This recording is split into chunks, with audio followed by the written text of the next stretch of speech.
হুসাইন, আজ রমাদানের প্রথম রোজা। হ্যাঁ তারিক, মনে হচ্ছে সবই খালি খালি। দেখো, খালি থাকা মানে শুধু না খাওয়া নয়। নবীজি বলেছেন রোজা মানুষকে খারাপ কাজ থেকে থামায়। ক্ষুধা সহ্য করা শুধু অর্ধেক কাজ। রাগ বাজে কথা বন্ধ করতে হবে, চোখ কানও সংযত রাখতে হবে। ঠিক, কেউ রাগ করলে যদি হাসি দিয়ে পাশ কাটাও, সেটাই রোজার আসল জয়।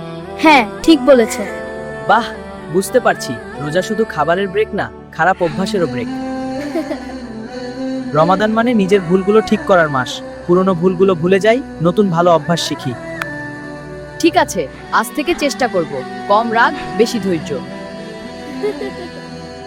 আর মনে রাখ, রোজা শুধু খাবার নয়, নিজের মন ও আচরণও নিয়ন্ত্রণ করতে শেখায়। যদি রাগ কমাই আর ভালো কথা বলি, তাহলে রোজার আসল মজা পাই। হ্যাঁ, তুই ঠিক বলেছিস। চল আজকে রোজা দিয়ে শুরু করি। ভালো অভ্যাস গড়ার জন্য সবকিছু স্যাক্রিফাইস করব ইনশাআল্লাহ। বুঝতে পারছি রোজা শুধু ক্ষুধা তৃষ্ণা নয়, নিজের রাগ আর খারাপ অভ্যাসও নিয়ন্ত্রণ করতে হয়। হ্যাঁ, ঠিক বলেছ।